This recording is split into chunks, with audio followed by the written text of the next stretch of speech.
Here's the question. How do you make the impossible possible? Simple. Remove the I am, the ego. Now, how do you step into that newfound possibility? With a series of small intentional steps. Never forget, the greatest among us started from humble beginnings. But to truly unlock your potential, realize you're here for something greater.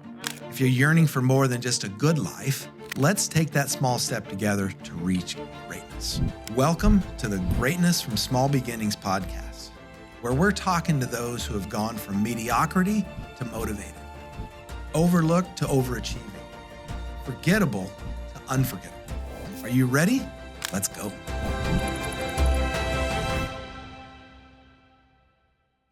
Hello, everybody. As you already know, this is the Greatness from Small Beginnings podcast. And this one's going to be different because I'm going to spend some time talking about the small that's going on. It's maybe small thinking. Actually, it needs some advice. It's going to be different in that way.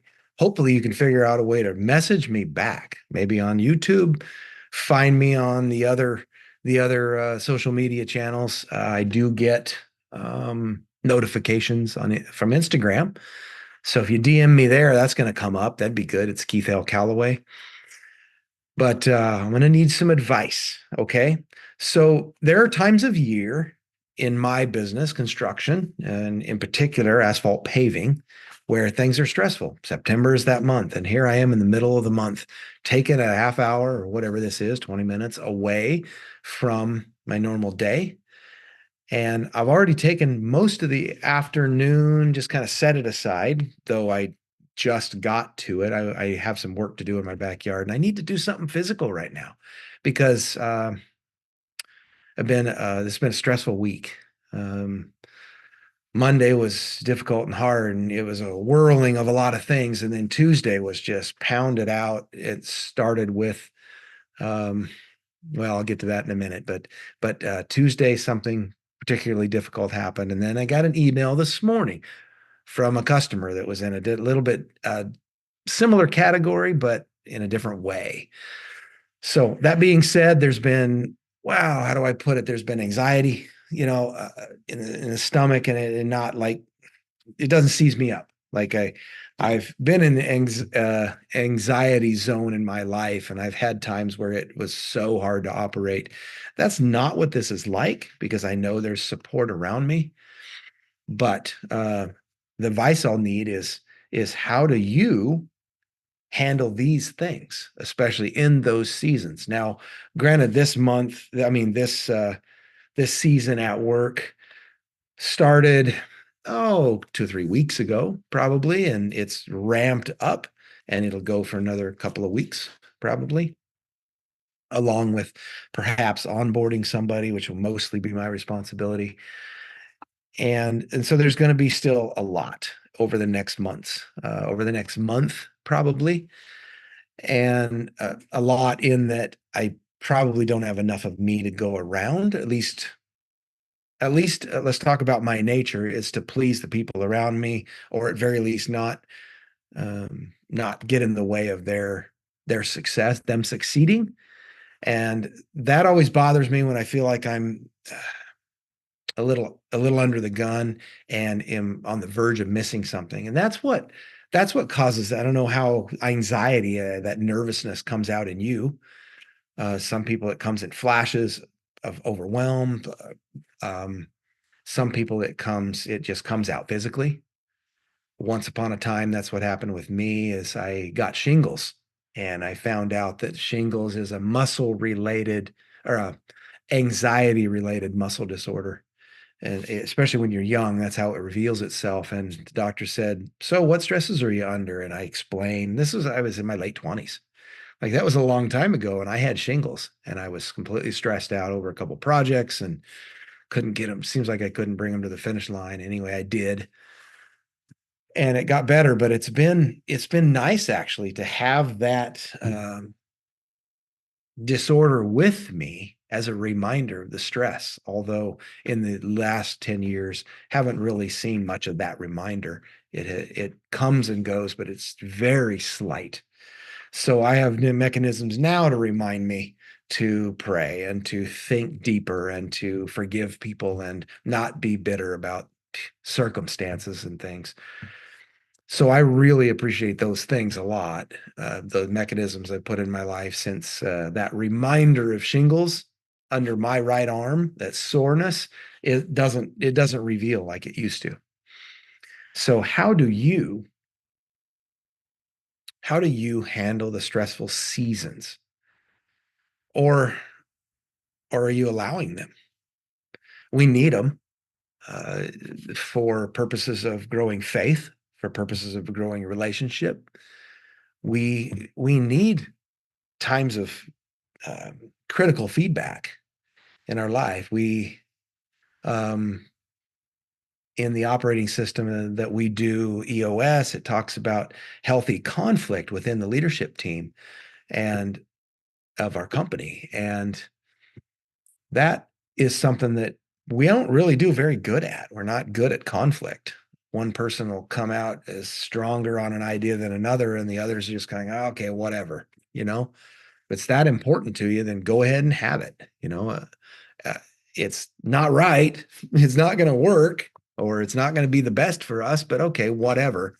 And that comes from years and years of like in a pressure cooker.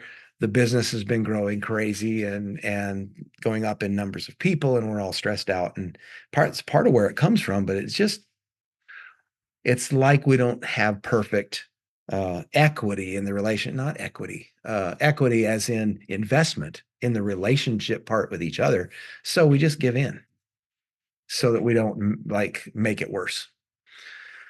So that's one thing that's going on in my life. So is it then that's a bigger picture thing. It is a season. It's usually mid-August through the end of September and sometimes into October. So it's a month and a half to 2 months almost every year where things are real stressful and real tense and real intense. And that's kind of normal. But what I've noticed this week is that I wouldn't say I hit a wall, but have I have noticed that when I got accused of things that I value intensely, uh, and I got accused of not being that thing, that was really frustrating to me. I got accused of basically being hypocritical. Uh, and then this morning in an email, a customer basically accused me of something uh, uh, that would assume that I have a lack of that I, as one of the leaders at K&L, have a lack of character, and that I manipulated some number.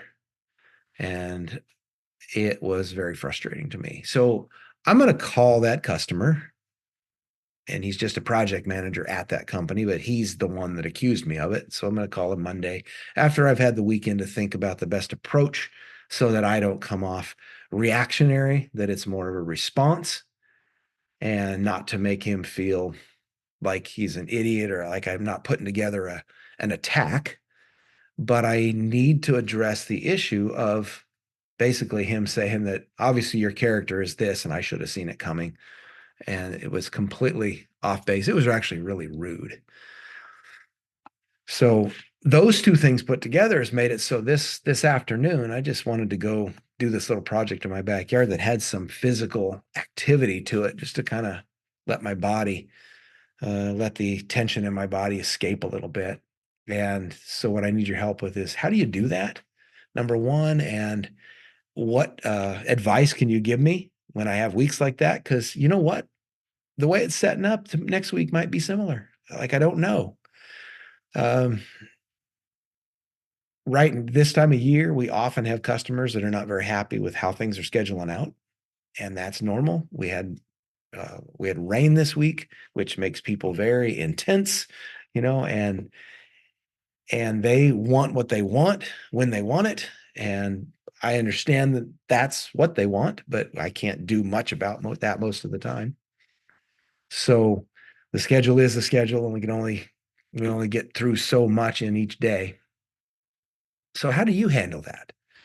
What it's done though is it's actually enhanced some relationships because I've been able to vent just a little and relate and empathize in certain ways with other people because they're the same pressures exist in their life. Um, Also been able to see how some people are not thriving because I empathize, I don't feel in those moments, and it's a feeling that I'm thriving. And so I empathize with the kind of the non-thriving situation. And there were even one day in our office recently, there were tears, and I'm like, "Ooh." And then 2 weeks ago, there was different tears, and I'm like, "Man, we have some intensity. We have some real, well, not let's not call them well issues, yes, but not problems necessarily. Things to overcome, no doubt about it. But but I can relate deeply with those things, and but how should I handle them going forward? I read a book that talks about joy being the main thing, and that we need to remain relational to keep the joy in our life. And I've always considered joy because my three main words are joy, peace, and fullness. And I've always considered joy one of those things that we can choose, although it has a part to it that is a little bit miraculous, that is a little bit special because when we get true joy, it doesn't actually come from our decision to do it many times, but we do need to put ourselves physiologically and emotionally and mentally in positions to receive it. So how do you do that? That's my question is how do you receive joy even in stressful times? Maybe especially in stressful times. If we can find a way to interact on that idea on Instagram, that would be awesome. Maybe I'll even create a post that talks about it. But I would really love your feedback on that. And then as I look at what sick sick Magnus Parvis Magna, sorry, Parvis Magna means, it means greatness from small beginnings. That's what it means. So, how do we rotate back into that smallness for a moment to say, okay, let's reset to the beginning? I was talking to somebody earlier today, someone I know very well, and they were saying that their right hand person at work put in their notice. And this is like second in command in the company. And we ended the conversation, 45-minute plus conversation, by basically saying that, you know what? This is a good thing. This gives you and the company an opportunity to reset many things and look at the model you've built. Is it even the right model? Does that position that is being left, does it even need to exist, especially in its current form? And maybe it doesn't. We talked through the conversation. And so he's got to decide this. Does it even need to exist like it does? Or does the company retool and head a different direction? And there is a really slight opportunity out in front of this person that said, we could head this direction now, maybe. Well, it's an opportunity. And that was good. So somebody, actually two people put in their notice in the last few weeks. And in the last year, they've had almost complete turnover. Now, it's not because it's a bad company. It's because bad cultural fits. They'd got into some bad habits, hired the wrong people for the wrong positions. And some of that is not reconcilable. They just can't fix it because it's gone too long. And then so the people have to move to somewhere else. So, what opportunities are in your life that you're looking for and say, okay, something negative happens, but it's actually a good opportunity? I would love that feedback and I would appreciate it. It's been nice to be able to vent on this platform, but the sick Parvis Magna, which is greatness from small beginnings, sometimes it's good to go back and reset. Like in that company, it's a reset. It's super positive because let's get down to the should we, as a company, should we even exist? If the answer is clearly yes, then what form should we exist in? And was it the one before, or was the one, should there be a new one? And I have a great example back in my past coming out of COVID, where my church, so one of the leaders of the church during a meeting said, I think we need to figure out if we're supposed to even exist. if we close our doors like many others have? That's our first thing to answer. Ends up, we did decide that that would be best to continue to exist. And then because of that, hold a group of high functioning people together. And then they basically led the charge through rebuilding administratively and functionally, and from a ministry standpoint, rebuilt the entire church, kind of put a whole new foundation under it because it had struggled over the years prior and during COVID for sure. So that was a great example to me. And then I shared that in that conversation today, that sometimes we have to go right to the beginning, right to the small beginning, and then work our way forward. The more times we do that, the faster forward we can go up to the edge of that greatness.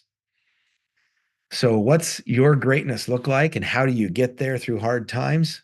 I'd love to hear from you. Thank you for listening today. Let me quote the quote that I love talking about lately by Zig Ziglar. You were designed for accomplishment, engineered for success, and endowed with the seeds of greatness. I believe that for each of you. I believe that for myself. That's why I get on here and talk once a week, to let you know that I believe this and that greatness is in our future, but we have to choose it. And that's my last comment of every podcast, I believe, so far, is the demand, the call to action. Now go be great. It's your choice.